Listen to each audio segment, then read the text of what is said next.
I ran into someone in Chile that had served a mission, and then they were no longer active in the church. And I remember talking with him, and I was in tears, and I said, why? How? Why? And so I couldn't understand.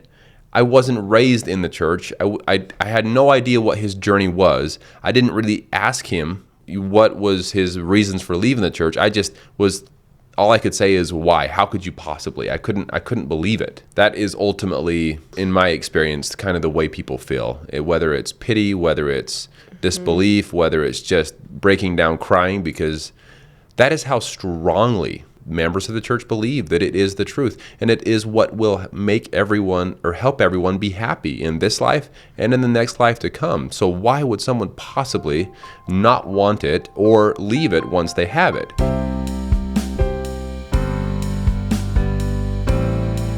Welcome back, everyone. My name is Sam. And I'm Melissa. I grew up in the FLDS community. It is a polygamist group run by Warren Jeffs, and I moved out when I was 18 years old. I was raised LDS. Sam and I have been married for 9 years and have 2 awesome kiddos. Yes, we do. If you're interested in just listening in today, we do have our podcast available, and please don't forget to like and subscribe. Also, our holiday fundraiser is done. Thank you so much for all of those who donated. We more than doubled our goal, and we are so excited to show you guys the Adopt a Room and the process of transforming a room at the Short Creek Dream Center. So we're so excited for that and look forward to that in the future. Yes, thank you all so very much for that. If you'd like to continue supporting our cause and sharing compassion and love towards those from polygamous backgrounds, please feel free to donate below. Yes. Today we are getting into the second part of Peter Santenello's video with the ex-Mormon who left the mainstream LDS church.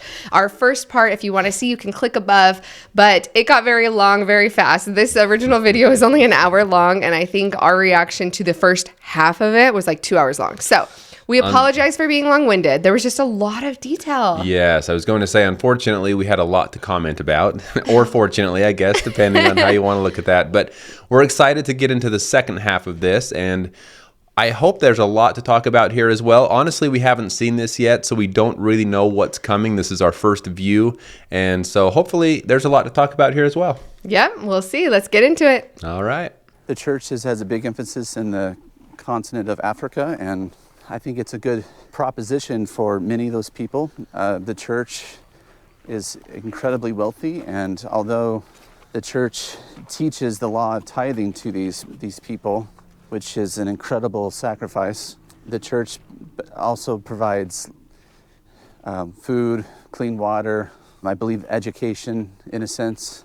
I can see how there can be a good amount of conversion to the LDS faith. So that goes against the narrative that many people have of the church being racist, right? Trying to stay this white, pure blood, blonde-haired, John Smith type religion. Like they're taking in everyone. I mean, is that fair to say?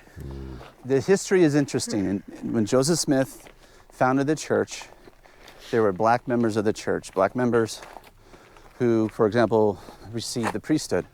Okay. A famous black member is by the name of Elijah Abel. Joseph Smith dies. Brigham and his followers go to Utah, establish a church there. And I believe in 1852, this is my opinion, Brigham Young had different ideas. That's when the racism started, where that's when the priesthood restriction and the temple restriction started for the church. I'm glad that he mentions the fact that Joseph Smith did allow black people to have the priesthood, because I think a lot of times that kind of gets swept away, this idea that it was always this way, that the way that Brigham Young had set it up for the blacks to not be able to have priesthood. I'm glad that he mentioned that. Me too. Because it's important. There are so many theories behind this of what Joseph Smith thought, what Brigham Young actually thought, even though he came across in some of his teachings as very racist, just to be blunt. Brigham Young? Brigham Young, yes.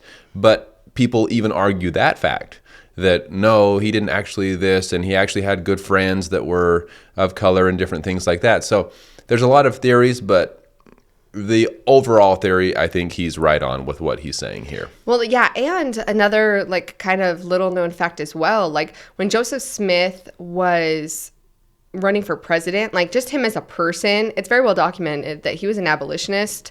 He very much supported, was very anti-slavery. He definitely, I don't feel like Joseph Smith, from all of the history that I know of and have like deep dive researched in, especially for his time, he was very much not racist. Right. And so it does seem to be something that came with Brigham Young.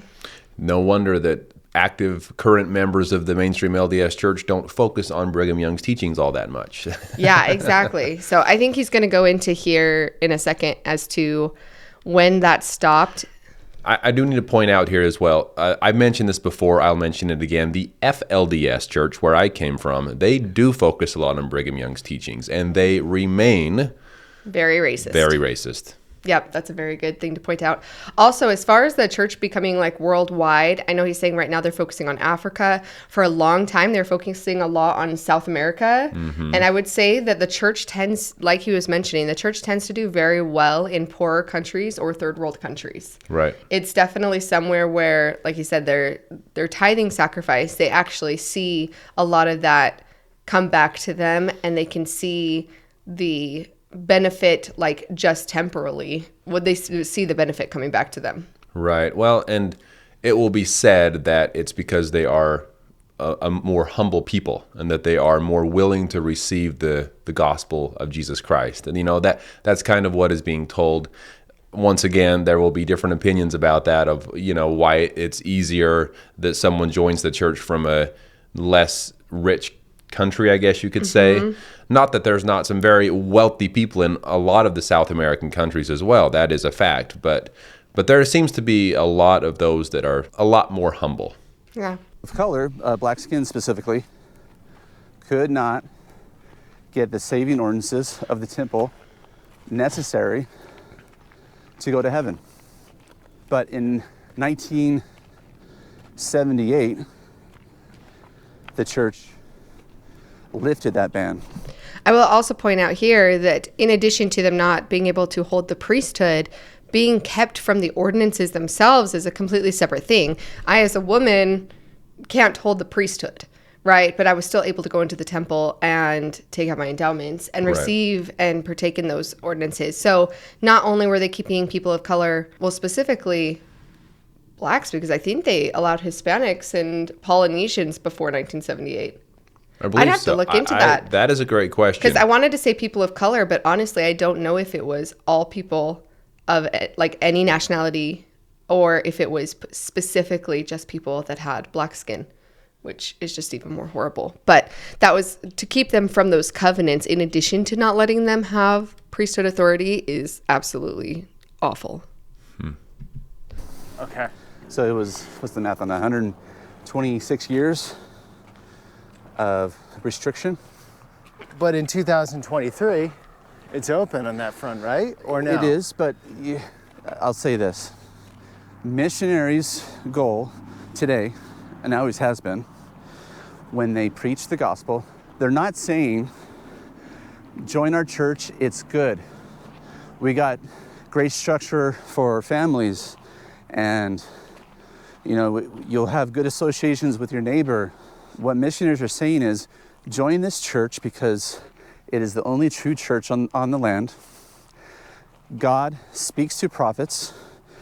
All other Christian churches are wrong. We, the Mormon Church, have the full gospel.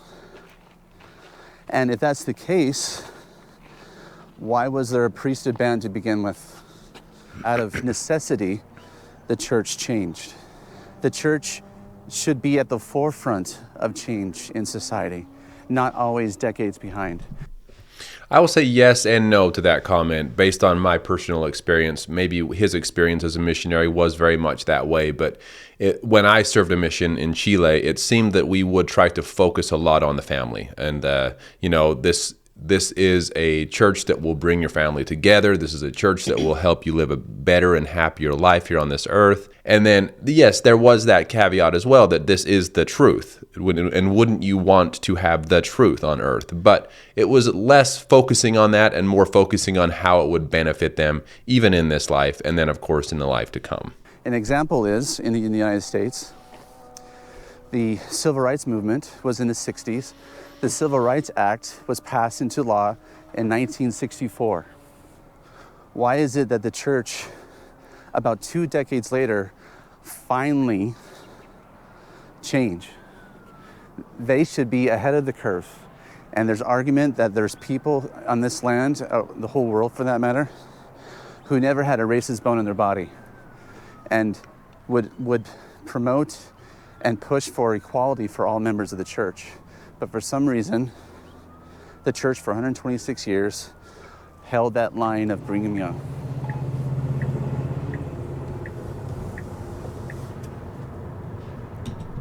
I think when it comes to holding things that can sometimes, like you said, be behind the curve, I think there's always this fear within the church, or at least my guess would be that the leaders would fear every time the church makes a big change, because they are restorationalists and they claim to have all the truth. Whenever there is a large change, there are going to be people who are upset about it.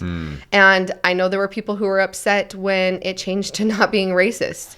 And that's always going to be the case. So anytime, it's very much easier for the church to buckle down and say, no, this is just how it is. We don't change like that because this is what God wants.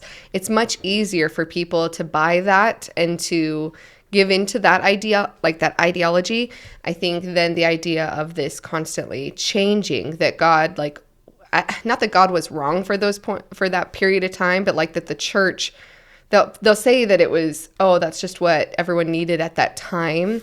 But there are going to be people who leave the church over every big change and say, well, was God wrong? Was the church wrong? Who is right or wrong in that instance if you're just going to change your mind?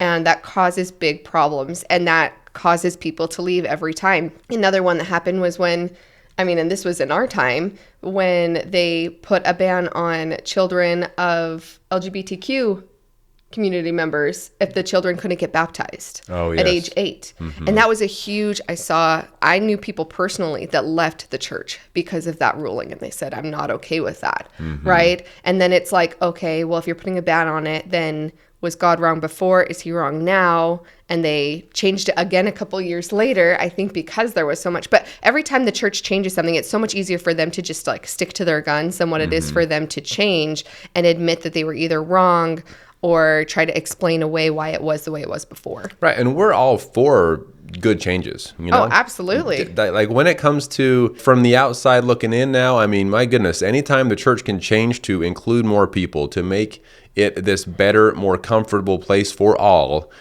hallelujah, that's amazing, great. The problem that people are having is that it is the truth. God is at the helm. He is running the entire thing, and it is constantly changing.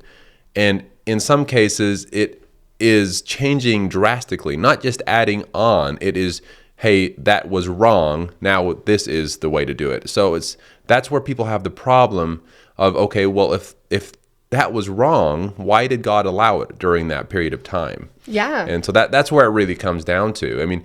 The good changes are amazing. It's just the people have an issue when they've been taught their entire lives sometimes that this is the way and the only way, and then in a blink of an eye, it is completely changed on them. And I think as a member of the church, and I saw this in a different instance personally myself, but in this case, for example, when you've defended all the members of the church during the time that the blacks were banned from the priesthood, all of those church members are given reason why that is so, why that's what God wants. And so when you spend your life defending racism, basically, when you defend why God wants it this way, and then the church comes out and changes it, and 1 week you're defending why this is what God wants, and then the next week you're supposed to change it completely, that's when it can be hard. And I feel like that's when members sometimes can feel like, I spent so much time defending this, but then it turned out that it didn't matter. And that's you almost feel, I don't want to say like you feel like a fool, but you feel like, why did I spend all this time defending it if it was just going to change? Right. Cool place, Todd. My understanding is there was a family that lived here 50, 60, 70 years ago. It was all farm. And so they converted their farmhouse, their house, into a restaurant. And over here are fields where they grow as much as they can and use it for the restaurant. Oh, awesome. The things that they can't produce, That's they cool. use local growers, even for all the meat, beef, poultry, etc. What a cool place. Look at this tree here. It must be hundreds of years old. How about with the families, like your parents or your wife's parents? Was that a challenge? It's been a challenge. My family's, for the most part, has been great. It was a learning curve for them at first, but today we're in a good place for the most part. Sometimes it's a little bit uncomfortable. Usually family gatherings are centered around the church or church events, like Easter celebrations or Christmas celebrations. It becomes a little bit of a challenge because of the messages that are often shared. But you're still invited. Yeah, for sure. You can sit at the same table? We have a great relationship with my parents. Their love is not conditional. They love to see us, they love to see our kids. My mom. Hi. The burger man is already here. Burger man. Thank you. Great. Thank you so much. Thank you. That's a meal. Look at that. That looks amazing. Too, so.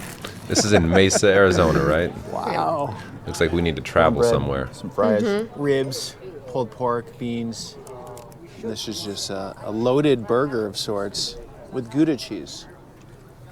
So you've been lucky in the sense that your parents haven't, kicked you out of the family, let's say. Yeah, absolutely. None of that. Like my parents always ask about our kids, what they're doing. Just heavily great-grandparents just asking all the questions, like making sure everyone is doing good and being loving and caring in every way. But I think there's a little bit of like, since we're not part of the church, there's just been a disruption in what has always been. Again, the end goal is to live this life to the best you can, complete all the ordinances of the church, and the goal is to get to heaven, to live with Heavenly Father again as a family all together.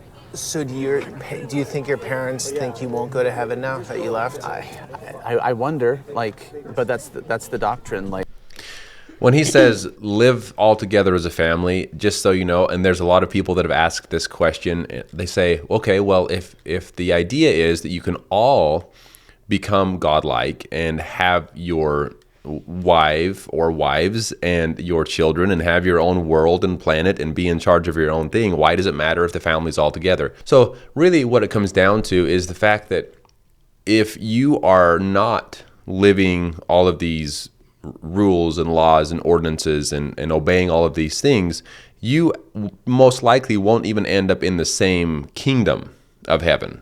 Meaning that there will not be, hey, let's go visit our son, and his planet over here. Let's go visit him, because that person won't have access to certain kingdoms if he is not worthy of them. And that's kind of the idea, that they won't be able to see their children, or they won't be able to see their parents in the next life. Yeah, exactly. And yeah, you said it really well. Mostly it's the access of movement, of being able to go and visit one another. Because basically your goal as an LDS parent is, if your kid gets married and sealed in the temple and then their family is planet, like if everybody is God's, then they can go visit each other's world. Mm-hmm. But like you said, in the lower kingdoms, upper kingdom people can go and visit the lower kingdoms from what I understand. But like nobody, if you're a child and you are no longer LDS or you're an apostate, we'll use Sam as an example, he can't go to the celestial kingdom, so he would never be able to go visit his mother.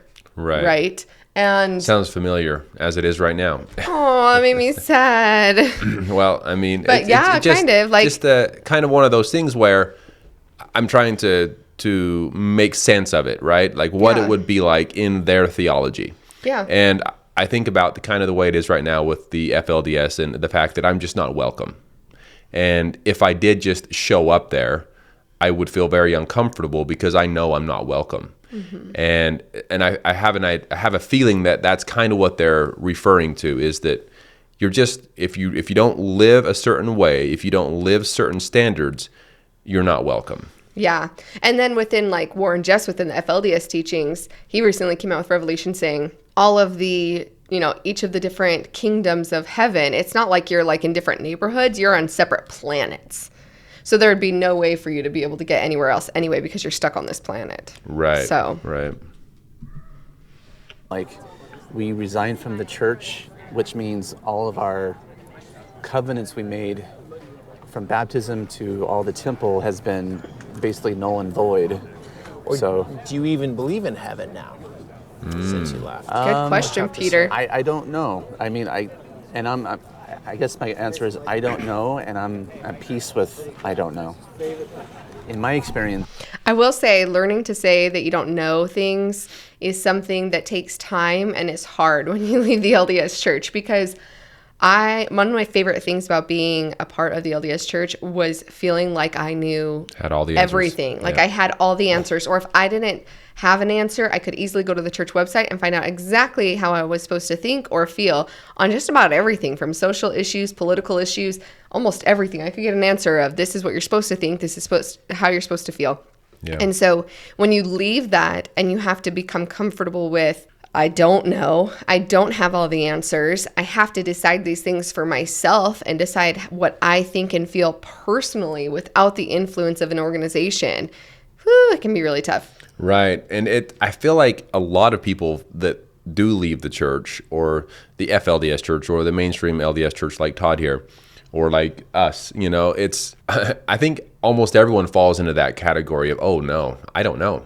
I don't know, because I thought I knew everything. And now if that's not true, or if I'm not sure of that, then what can I be sure of? Yep. And so I don't know becomes the next step. And some people go different paths. Some people go out of Christianity. Some people go deep into certain other Christian branches and things. But ultimately, accepting the fact that, I don't think we have all the answers on this earth. I think that's a pretty healthy way to look at it.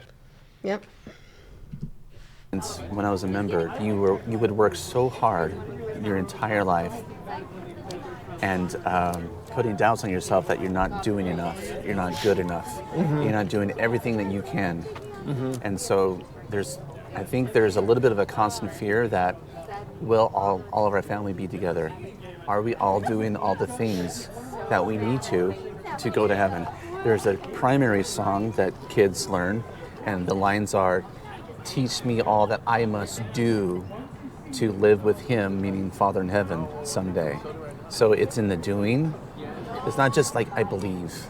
It's in the doing. And I think with a lot of members, like, there's stress and worry that I'm not doing enough. They are too hard on themselves, and they always kind of self-doubt and like beat themselves up sometimes, like, I slipped, I did this or I did that, and your whole life you're just working super hard. So like on my mission, for example, a mission for boys or men is 24 months or 2 years. I extended 1 month on my own because I felt maybe if I did that, that would be pleasing to God, because I put self-doubt, like I didn't work as hard as I could have been, like on a daily basis, like when you retire to your apartment, like you fall asleep when your head hits the pillow within 2 seconds, that kind of like effort, you know what I mean? Delicious burger. Glad you like it. Excellent. Extending a mission is actually something that a lot of missionaries think about, because they think, oh, why would I want to go home? Like, this is God's work. This is what he wants me to do. How amazing would it be if I could extend a mission? And I think that a lot of missionaries early on in their missions talk about, oh yeah, I will definitely extend my mission if I can. I'll ask if I can extend this.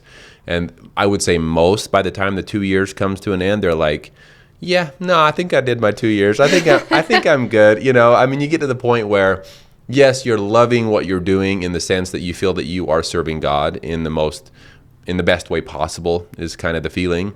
But there comes a point where you really do miss your family, your home, your loved ones, and so it gets it gets challenging after a while.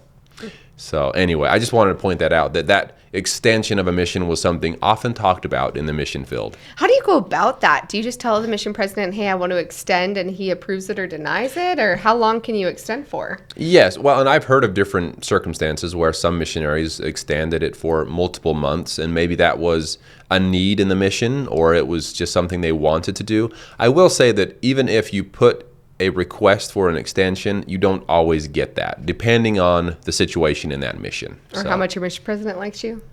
He's like, please, no, I am done with my 2 years with you. So time for you to head back. In my case, for the majority of my mission, I had a mission president. And then for just the last couple of months, I had a different mission president come in. You build a very strong connection and bond to your mission president, or at least I did. I felt that I was on a very close level and had a great relationship with him. So when that swap happened, I no longer felt that, you know, that makes sense. And so for me, I didn't feel any desire to necessarily stick it out longer than the 2 years, because at that point, I felt that after my first mission president went home that I had spent most of my time with, at that point, I kind of wanted to just kind of wrap things up as well. Yeah, that makes sense. Yeah. So when you left, was there like, were you scared? Were you scared of anybody, for example? Yes, like Sarah and I did a podcast. Oh, careful, don't do those. I grew up like, you do not say anything negative towards the church. Mm-hmm. You do not. You don't speak out against it. You don't do anything against it. You don't. So like the first time in my life, in a big way, Sarah and I did that podcast back in 2019, I think it was. Okay. We got home from it. I'm like literally looking through my blinds, you know, are they, now I'm being kind of crazy, but this, like, I thought like the ward members around me would be very upset.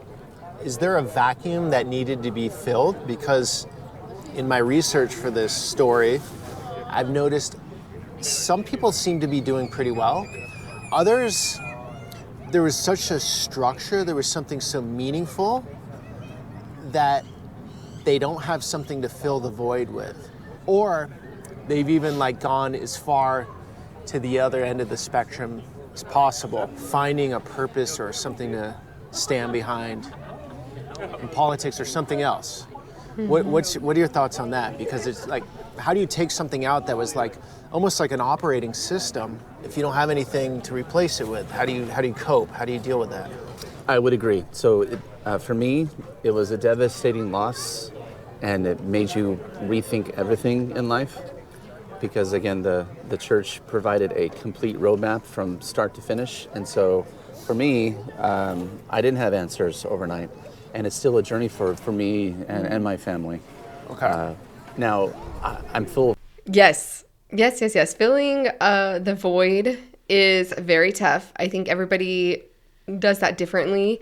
I think it's easier in a situation where you're leaving with your spouse, you have your family. Like I know for us, the void of like church on Sundays, we just started doing more things together as a family, out in nature. Like we were able to find activities as a family that brought us close together as a family, right? So there's definitely, depending on the circumstance that people are in, it's harder to find that. For a long time, even after we no longer went to church, I would still go to all the Relief Society activities because I wasn't willing to give up that sense of community with women in my neighborhood, in my area, within my ward. And so I would still do that. I would always tell people, you know, if there were any service opportunities, like I'll be at every service project, especially things revolving around service.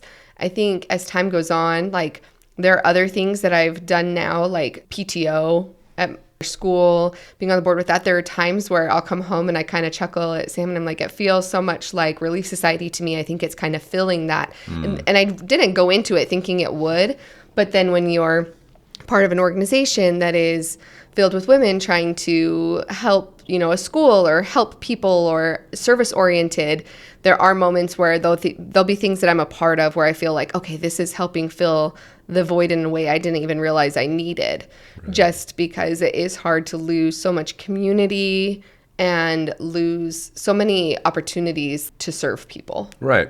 And yes, the moment they leave, it is like this hole, there's something is missing because that was such a huge part of their life. And all consuming. Yes. But as time goes on, right away, it feels like, yes, there's just all of this extra time and space in my life now. But as time goes on, like you said, you find ways to fill that void. And in our experience, in a very positive light, in a very positive way, it has been for us. Yeah, I'd say on the counterpart to the void too, a lot of times you feel a void of community or these other things. There's also a certain amount of burden that's lifted off your shoulders. Right. Because with all of that community, with all of those responsibilities, with all of the community and everything, there's a lot of responsibilities with it. Typically you have callings. Sam had higher callings that required a lot of time, a lot of energy, time away from his family, away from us. Like I would be getting our baby ready for church by myself every single Sunday morning. And there's lots of things like that where also leaving, there might be a void of the community. There's also a lot of burden that's lifted. And a lot of expectation that's lifted as well. So Some parts are harder, some parts are easier, and yeah.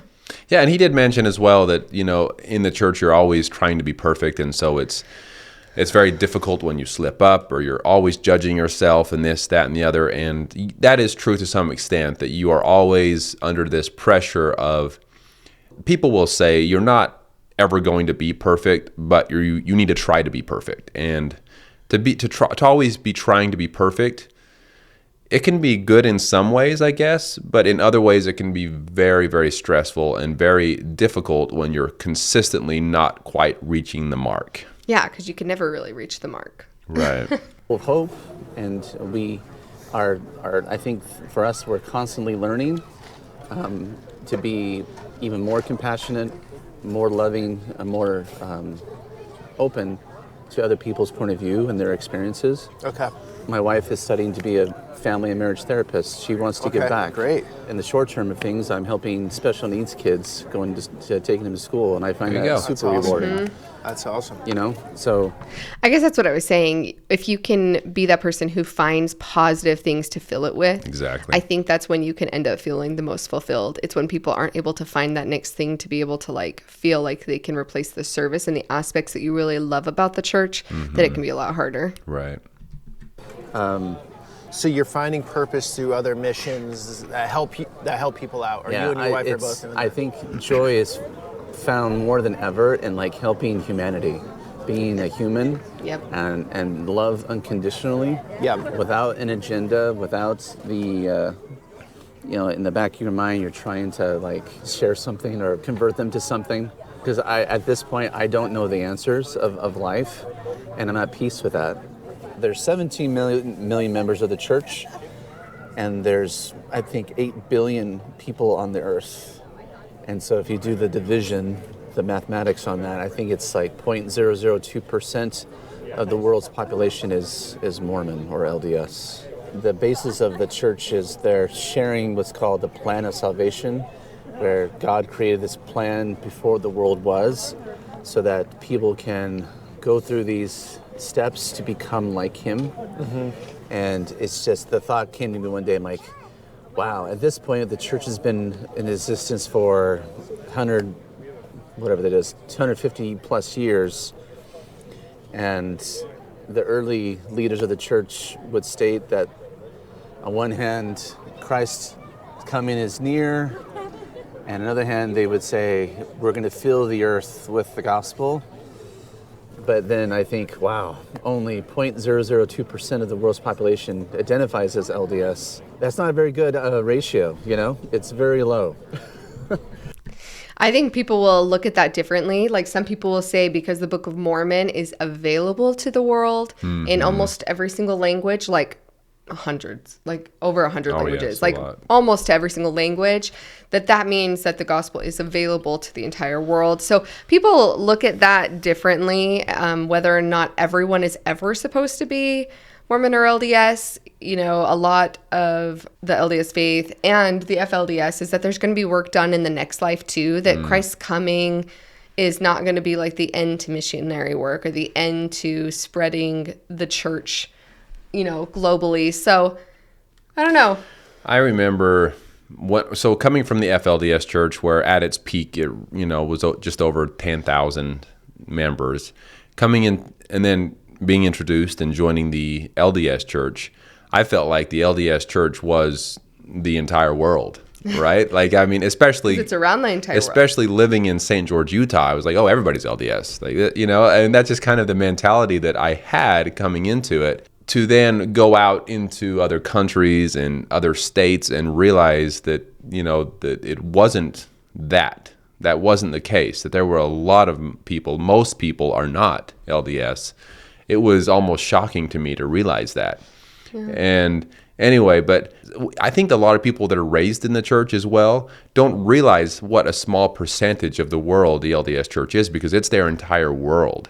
Yeah. It's everything, right? Well, and because there are missionaries all over the world, so because I think right now there's 70, 80,000 missionaries, because there are missionaries in every country, you do feel like, okay, well, it is a global church, technically. There are members in almost every single country in the world, so therefore it feels very global, and when you're sending missionaries off to all these remote places, you're like, look, we got this all over the world, and you're not really thinking about, okay, there might be a couple missionaries there, but how many actual members are there compared to the entire population and the places that the missionaries can't go and stuff. So you don't really focus on that. You're mostly, I'd say as a member, you're focusing on the fact that we're sending missionaries to all of the countries, and whether or not they accept it wasn't kind of our responsibility. Our responsibility is to preach throughout the entire world, not to make everybody members.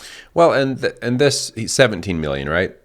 Yeah. 17 million members. That also doesn't include, to my knowledge, those that are active and those that are not active members, right? No, it does include. It includes the inactive members as well. That's my point. Is it's not separating. It's not saying there are 17 million active members of the church. No. It's saying there have been 17 million members baptized into the church. Yeah. So just taking my mission, for example, in Chile, I mean, I know for a fact that the majority of people that were baptized in my mission during the time that I was there are now either less or inactive members of the church. I think active membership is what is it, a quarter, 25%, 30%? Right. So, of the total, yeah. Anyway, and some of those inactive people will still identify as members of the church, but some of them will not. Some of them will say, oh, no, I'm not a member anymore. And so it just depends on... But they're not taking their records off, so the church is still going to count them when they say they have 17 million members. Those people are still going to be on the records if they don't go and get their records removed. Right. And the same goes for other churches as well. Like, I'm sure the Catholic Church has records of all of their members, and a good majority of those probably aren't actively attending every service in that. That's just kind of the way it goes. It's not just the LDS Church. Yeah. But anyway, I could go on forever. Just the feelings that I had joining the church, coming from such a small church, I thought it was the whole world. The whole world was Mormon. That's kind of the idea that I felt. You got some missionary work to do. It's just, or God is all powerful, all knowing, and let's say Christ came on the earth today, only a small fraction of his people would be worthy or good enough to return to his presence. So that's kind of a crappy plan. You know what I mean? So in the Mormon world, what would happen to me? Well, how would they view me? So in the Mormon world, you're going to go to the spirit world, and there'll be missionaries there. So you have a chance there to learn the gospel. And as a current non-believer, yeah. I die, I have a chance. Right. Okay. Now, the fact that you're doing this documentary and the fact that you're talking to me and the others, you're on kind of loose ground already, because you've been telling all this stuff and you're choosing not to become a member. And let's say you don't become a member and you die. But I will say this has kind of changed within the church. Back in the day, or I know when my dad served a mission, the idea that if you had the opportunity, if you were presented with the gospel and you chose not to become a member and to not accept the gospel, once you've had that opportunity, that was your one chance and you wouldn't get another chance. It was you had your chance, you didn't accept it. They've really changed that narrative. I know when I was like being raised through seminary and stuff. It's like, no, if they haven't accepted it, you know, God knows what's in their hearts. They're going to definitely have a chance. So there's definitely more this idea of like, everybody's going to have another chance. Everybody's going to have another chance. Back in the early days of the church, prophets and, or even just missionaries would do what's called like dusting off their feet. Isn't that what's called? Not dusting, shaking off their... I forget the word they used, but something along those lines. Like if people would reject the missionaries, there was this basically I wish I could remember it, but basically they could, through priesthood power, through the power of God as they believed it, in a way kind of like curse that person and dust their, or shake off their feet. It has something to do with their feet, but meaning this person had an opportunity and they rejected it, and they're sealing the fate for that person, that person won't have a chance on the other side. Yeah. And that was something that was done in the early days of the church with the early missionaries. If they felt like someone really had a chance and they weren't accepting it, basically through priesthood power, they were like, you're not going to have a chance on the other side because you're rejecting me. They don't do that anymore. No. Did you ever hear of anybody doing that? I was told in my mission, and I don't remember if it was who it was from, but I was told by somebody in my mission that we weren't allowed to do that. Okay. There will be no shaking the dust off of your feet on the doorsteps of people that you don't like. That's what it was, shaking the dust, yeah. Meaning that, hey, I don't know if you want to use the word curse, but you are in a way signifying the earth and also in heaven that this person had their chance. And that's kind of the way it used to be, is it's now or never. Mm-hmm. Now is your chance, it's now or never. And now it's turned into, and you'll even hear apostles from the church talk about, you can always be forgiven. You can always come back. You always have the opportunity. So that narrative, that idea has definitely changed over time. Yeah, and I think along with that narrative too, there used to be a lot more emphasis on if you left the church, then you were a son of perdition. And that used to be emphasized a lot more heavily too, that leaving the church made you a son of perdition, and then you go to outer darkness, which is like beyond the worst heaven. And by leaving, and I think they specified that as not only just saying, hey, I don't want to go to church, but actually denying the Holy Ghost. That was what would turn you into a son of perdition, is denying the Holy Ghost. But a lot of like earlier leaders and earlier church members took that to believe that like if you had felt the Spirit confirm that the church was true, and then that's a confirmation of the Spirit, and then you then leave the church, you're denying what you felt. You're denying that Holy Ghost. So that's like, I remember my dad telling me that's what he was taught. Like, and I had looked it up before, because when my dad left the church, when we were full believing, I looked up to see if I was like, is my dad going to be a son of perdition? And I went through the church manuals that they would teach from in Sunday school and stuff. And it was a little bit more like that, where it was pretty clear, like, oh yeah, my dad would be considered a son of perdition. But then recently, in more recent years, they've kind of changed that mentality, where to actually fully deny the Holy Ghost would be like, you would have to see God, you would have to see Jesus Christ and deny him, that it would have to be so clear that it was a knowledge instead of faith anymore. And so basically no one can deny the Holy Ghost anymore. Define see Christ, I guess, because everyone has their opinion on that as well. See him with your spiritual eyes, actually see him. But yes, it's definitely... No one talks about sons of perdition anymore. Basically, they're like, it's almost impossible to be a son of perdition. Yeah. So there's hope for us. So there's hope for all of us. Thank goodness. In the spirit world, you'll be given another chance to accept the gospel, become baptized, do all the things. So if I don't do it there, then what happens? I go to hell? Then Judgment Day will come. The way Peter says it. Then what happens? Matter of fact. Sent to 4 different kingdoms. Outer darkness, which is for the super bad people, murderers, those who, do you deny the Holy Ghost? There we go. A little rusty. Then and that's for the super bad people. Really bad. That's where Satan dwells, I think. And then there's 3 kingdoms of glory. There's celestial at the top, telestial, and then terrestrial kingdom. And so the judgment bar of God will determine which of those kingdoms you go to. He said it mixed up, but they all still are kingdoms. It's celestial is the top, terrestrial, and then telestial. And so telestial is the bottom of the kingdoms, right? It's like, these aren't really good people going there. These are kind of the bad people. That aren't murderers, but not good. Yeah, cheaters, these are the partiers. Liars. These are the partiers, the cheaters, the liars, the people that just didn't really want to follow any rules and do what God asked them to do on this earth, right? But Joseph Smith said, if you could see the glory of the telestial kingdom, which is the bottom glory, then people would be killing themselves on this earth to get there because it is so much better than this earth. Yeah. You can't even comprehend how amazing that is. So, that's the telestial. So then above that, you have the terrestrial, and then the celestial, and then different degrees of glory in the celestial. I can't really read high enough. Maybe we can in put that as well. We did a video on the different kingdoms of glory and the heavens, so we can put that link above if anyone wants to check out more information about the different kingdoms. And I think we have a video on it, like the LDS point of view and the FLDS, because the FLDS have a few more specifics added in there. Right. The goal is celestial because that's where you become God and you'll be dwell with God. The other two, I think God visits, but what's troublesome is maybe some of your family is going to be in the celestial and you won't see them. So there's some motivation to do all you can to get to the celestial. And in the original teachings, now not the LDS Church now, they've changed, but the fundamentalists believe to get to the celestial, you need 3 wives. Oh, good point. So the founding fathers of the church, the prophets and apostles, Brigham Young, for example, they taught that in order to get to the celestial kingdom, you must enter into plural marriage. Yeah. Now, the number of wives, I'm not sure, but it's more than one.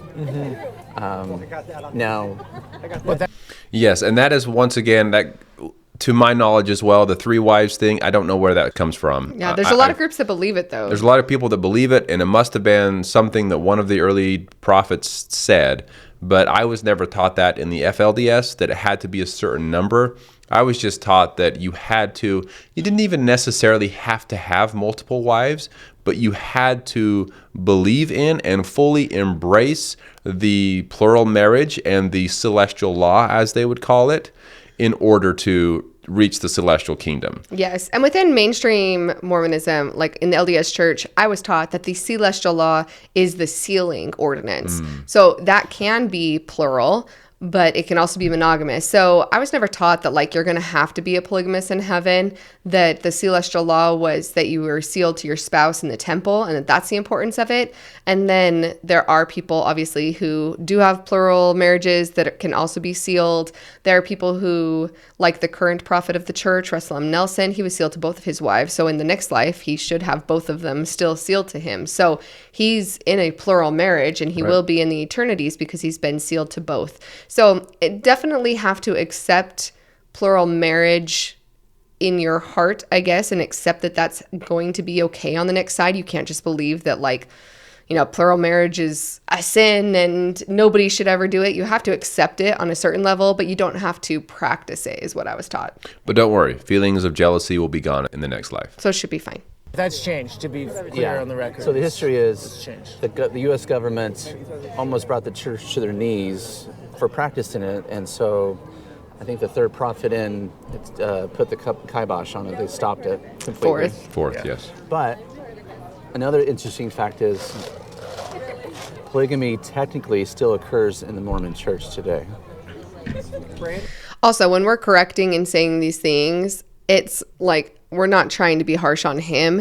You have to remember 2 things. One, in the mainstream LDS church, we're not taught a lot about polygamy to begin with. Right. So if that wasn't one of his shelf items that he went and did a deep dive and research, he's not going to just know a lot about the polygamy within the church just naturally through regular church attendance. Isn't going to be something. And when we say fourth, even that statement isn't 100% true, because the fourth prophet of the church didn't technically kibosh it. Yeah, but he wrote the first manifesto. But he signed the manifesto saying that we will no longer enter into plural marriages. Yeah, and I will also say, again, with him talking about the heavens and us, just kind of correcting there.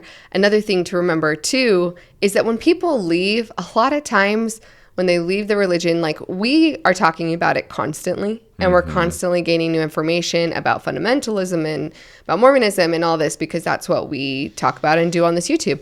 Most people that leave the church, they're just kind of leaving that chapter behind and they're trying to move forward. So someone asking them about all sorts of theological questions, about this, it's going to be easy to not remember every single detail, Oh, yes. especially ones that didn't matter that much to you about your exit. People tend to remember the things that matter a lot to you. He had a lot of details on tithing. Maybe tithing was a big shelf item for him. How many wives or exactly the kingdoms in heaven might not have been. And so he's going to just move on past that and not remember everything perfectly. And that's Right. totally okay. So just want to point that out. And dun dun dun, right? So let's say, and this is the privilege of a man. So let's say I'm a member of the church. And I'm fully a member. My wife dies. It's sad, and we were still together. Okay.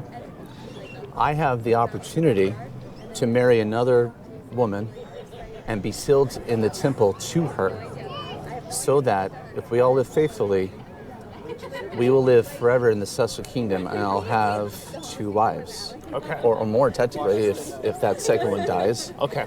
So President Nelson and President Oaks all are on their, I think their first spouse passed away, and they're sealed to their second wife. So technically, in a spiritual sense, and many others are practicing polygamy. So in the afterlife, they'll have a plural marriage. Right. Now, Okay. there's lots of problems with this, but one of them that screams out at me, let's say for me, my wife, we're still in the church, she dies. She won't have any say on me marrying another until it's already done. Okay. And it won't be until the afterlife. So I think a lot of this is within the teachings of the church, there's no say with women on what happens. They don't have autonomy. They don't have any choice in a lot of different things. And that's one of them. All real decisions are made by men. The first presidency and the Quorum of the 12. Down to the local level, sure, we have organizations where the children's organization, the leadership are women. Okay. And then there's an organization for young women, so there's leadership there. And then for adult women, there's another organization, there's leadership there. But true decisions in terms of the church are made by men, and just certain callings like being a secretary for the bishop, or a financial clerk for the bishop, or a membership clerk for the bishop, by design are priesthood callings, and priesthoods are only held by men. And just to clarify, not only is he right in this, but like the primary presidency that over the children are women and young women's and Relief Society. However, they all have to have a priesthood authority above them. So they can make decisions in their presidency, but they are not the top of the, if you want to say, food chain at all. They all have to have, everything has to be approved by a man that holds the priesthood. Right. So in a local sense, the bishop or the stake president, and then from there you've got the headquarter callings and things. So it's not, and granted, on a local level, every priesthood holder or position also still has a priesthood head above it, but you'll never, like, there's always going to be the chain of command up because it's very organized, right? But at the end of the day, he is right in the fact that there's no women's organization that goes, or women leadership that doesn't have oversight from a priesthood holder, because you have to have that priesthood authority over all women and children. Yeah. Be interesting to see if that ever changes. Yeah. I mean, women are becoming more involved in certain things like state conference as well, which is more a local thing, but general conference, which is held twice a year for the church members. There's becoming more involvement from the women, whether it's talks over the pulpit or prayers, things like that. They are becoming more involved. So I'm curious to see how things change over the years. Sometimes. It also depends. It also depends on the session, because I believe it was the last session. I was watching a thing where they were talking about statistically, like they were doing better about that and having women be more involved. And then like this last conference, it was like barely any women again.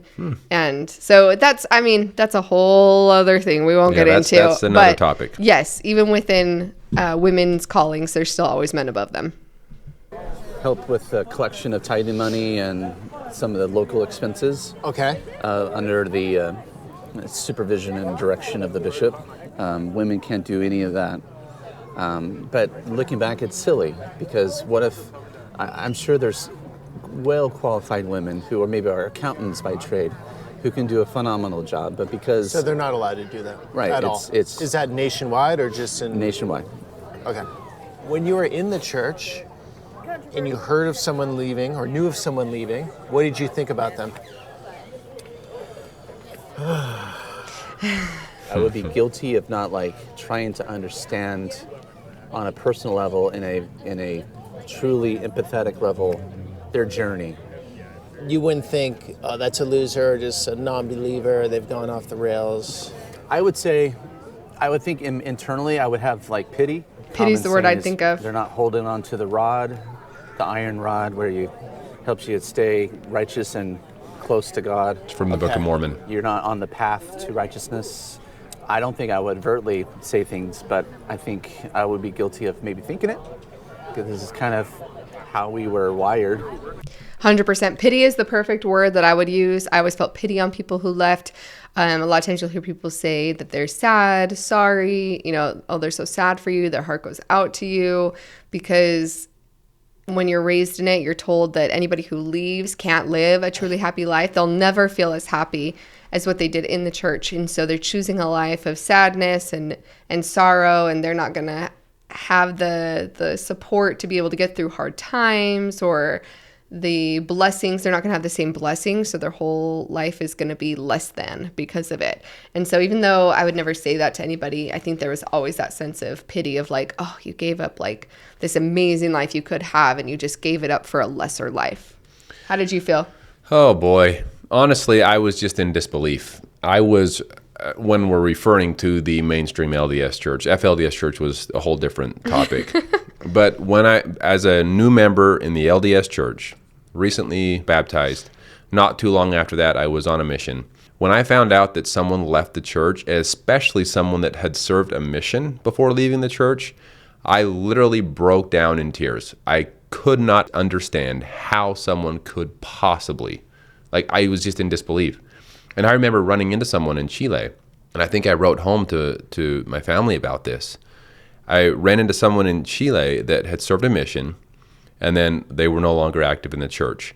And I remember talking with him, and I was in tears, and I said, why? How? Why? And so I couldn't understand. I wasn't raised in the church. I had no idea what his journey was. I didn't really ask him what was his reasons for leaving the church. I just was, all I could say is why? How could you possibly? I couldn't believe it. And, and that just goes to show how, I guess, lack of information and knowledge that I had at the time. And also just, I guess, lack of sympathy for other people's journeys, because all I could think of was the way I felt in that moment. And for that reason, I couldn't put myself in his shoes. I had no way of even trying to understand. I couldn't believe it. What was his reaction when he saw you like that? I honestly think I scared him a little bit. I think that he just said, yeah, I'm sorry this makes you feel so bad. It's just the decision that I felt was best for me. And like I say, we left that interaction with me just completely, I don't know. It was tough on my faith to see that someone could possibly do that. Yeah. And I'll say now that we've been on the other side of that, where we're that person where people will be like, oh, I'm so sorry for you. I feel so sad for you. And they're distraught. And it's so hard to know that your personal belief system can affect somebody else's emotions and feelings so much. It's hard. It's sad. You don't want to make people sad. Right. And you don't want to make them sad over something that's such a personal choice. And so it's hard to see people take your choices in such a hard way. It's so tough.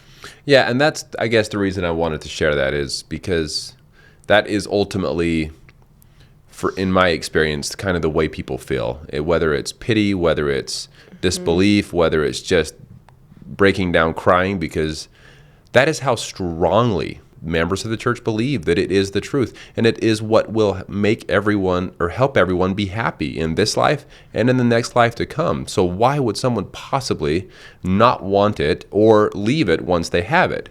That's kind of the ultimate idea behind it. Yeah. Again, those negative messages from leaders, like they're lazy, they must have been offended. all that kind of thing. Yeah. So Them being offended, I think when you're in the church, because you can't fathom why somebody would leave. It's like, I can't even imagine why someone would choose to leave this. And so there's like a couple go-tos that people use as excuses when they don't want to have to ask. You don't want to ask the person who left because you're afraid it might hurt your faith. That's scary. You don't want to deal with that. So then you put them into these categories. They've been offended, or they wanted to sin, are basically, the two. Or like they said, or a lazy learner. I guess that would be the third one, right? Like they either didn't search hard enough for answers to their questions. They didn't do the work. They weren't putting in the work. People will always ask.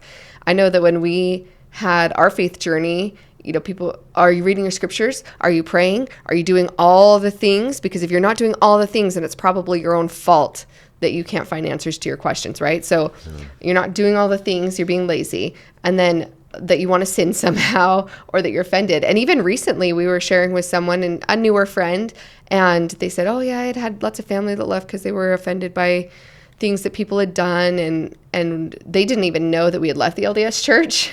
And we shared with her like, we left, but it had nothing to do with any of that. It was just doctrinal. We don't believe the same doctrines.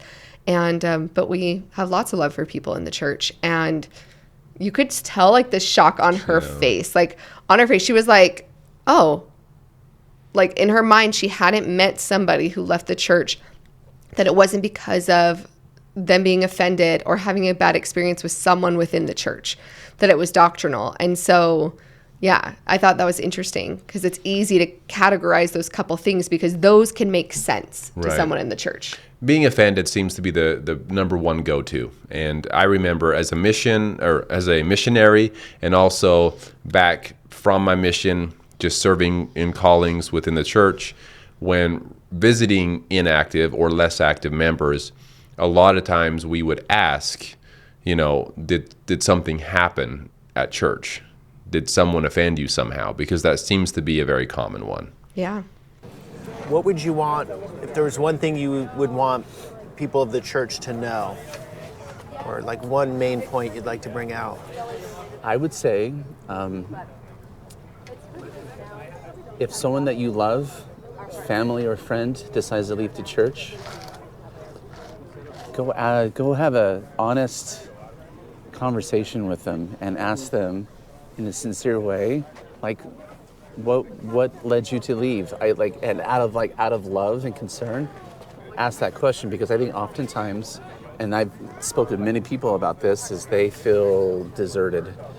I think members are conditioned, unfortunately, again by top leadership, that we're dangerous. We can't be trusted anymore. There's just constant messages like that teach members to be nice, but stay your distance, And we're just like you. We're just like you at one point, and nothing has changed in that regard. And you don't look down on them for still believing? No, I mean, for many, I understand why. I think for many, and I understand it, that the cost is too great for some of them to leave. But many in it still, I've met with a lot of Mormons the last few weeks. Some great people. I met some great people. And you never know what's going on inside someone's head. Yeah. But there's different degrees to it too. I'm technically Protestant. That's how I was grown up. Now I don't practice, so I can be called Protestant, but I don't partake so much. I've met some Mormons that are really putting a lot of time in every day.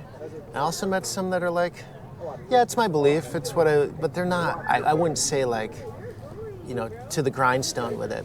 Mm-hmm. And I see how it's a great mold for many people. This is my outside. Sure. Do I want to be part of it? No. Do I want to be part of any organized religion? No. It's not my jam. So it's not going to work. No one's going to sell it to me. But I try to respect everyone and not judge it all and not think my ways are right and their ways are wrong. So, isn't it fair to say some people, though you've read the truth, in your opinion, the truth, they just need to find that, but maybe they're happy in the world they're in, and the world they're in is the best place for them to be. That's a fair point, and I understand that.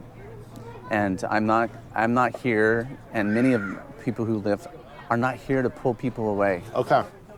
I'm about like for the church, for example, especially for new converts, to be transparent. Tell the good, the bad, the ugly.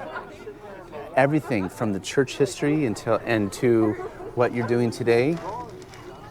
And don't hide behind it, and don't try to cover it. And then once the individual knows all of it, all the information, then you can decide. Okay. I mean, I believe in transparency and informed consent. That's a big one because I strongly believe that it's not there. It hasn't been, and it's still not there today. I will say along with this, I know we had said it before, it's hard for people that have been raised their whole life to teach everyone the truth. It's hard sometimes for ex-Mormons to not go and try to teach people this new truth that they believe they have.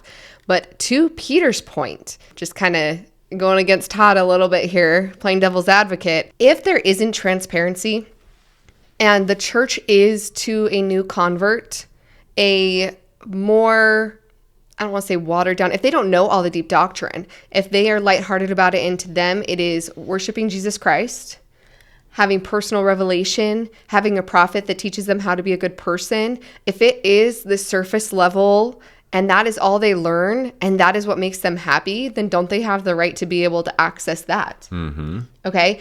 Maybe they don't need the deep doctrine. So because when you're raised in the church, you're taught that the deep roots matter so much, that's when I feel like that's why there's so many people leaving now, is because you can't get over the idea that all of the history and all that stuff matters. Right. But to somebody who's new, that might not matter to them. It might not need to ever matter to them. They might not even care that the church was racist in the past. Well, it's not now, so I don't care. Exactly. And that might be good enough.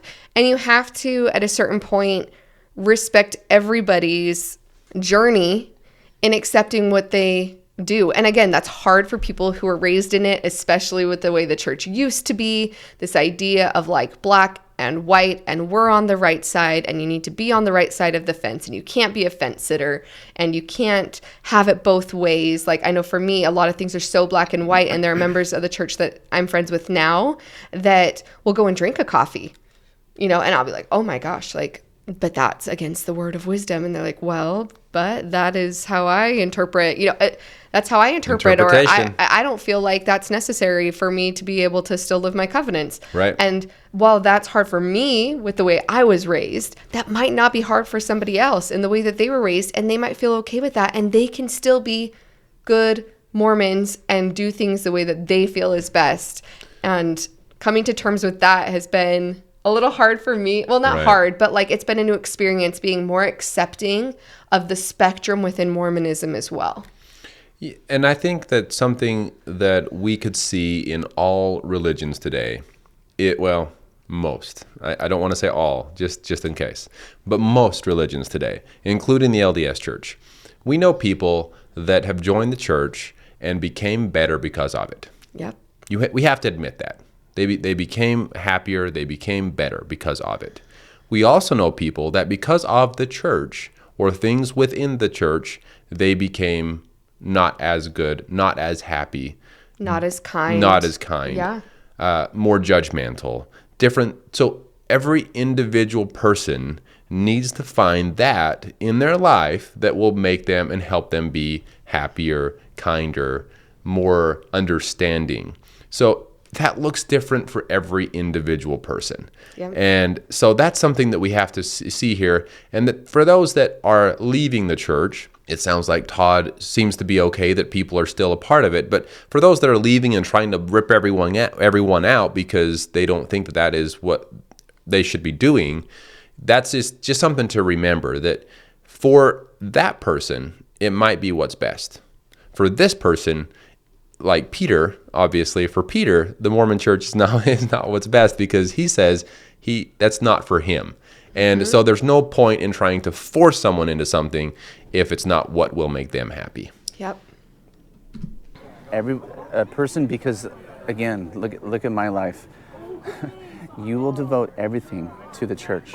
Your time, your talents, and your money, everything to the church for your whole life. So that individual deserves to know everything. the church needs to be transparent, and the individual is entitled to or deserves informed consent to decide. Yeah, I agree.